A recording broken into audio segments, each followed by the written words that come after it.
اس کائنات کا خالق اور مالک ہمیشہ سے میرا اللہ ہے۔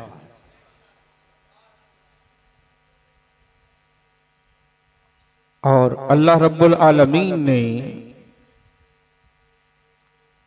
حضرات انبیاء کرام صلوات اللہ تعالی علیہم اجمعین کو اس دنیا میں مبعوث فرمایا۔ سیدنا آدم صفی اللہ علیہ السلام سے یہ سلسلہ چلا، ہمارے پاک نبی علیہ السلام کی ذات پاک پر ہمیشہ ہمیشہ کے لیے ختم ہو گیا۔ آپ کے بعد حضرات صحابہ کرام، اہل بیت عظام، تابعین، تبع تابعین، وقت کے علماء، اولیاء اس دین اسلام کی تبلیغ کے فرائض اپنے اپنے زمانوں میں اپنے اپنے انداز میں سر انجام دیتے رہے۔ یہ بات ذہن میں رکھیے گا کہ اللہ کا ولی اللہ کا بندہ ہی ہوتا ہے۔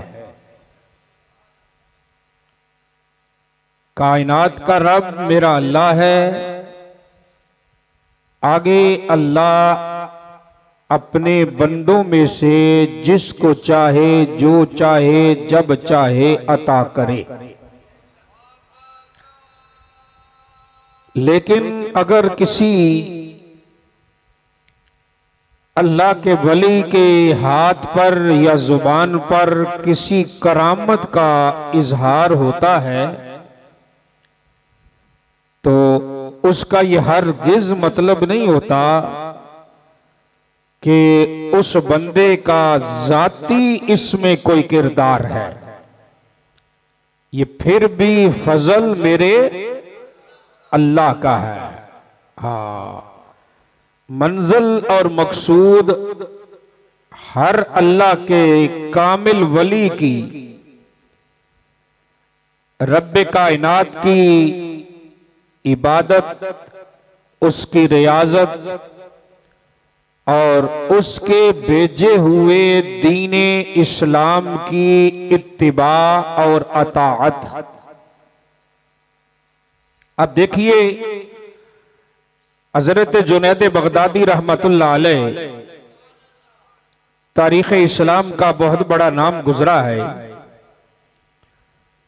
آپ کی بارگاہ میں ایک شخص آیا اور کچھ دن رہنے کے بعد جب واپس پلٹا تو آپ نے پوچھا کیسے آیا تھا؟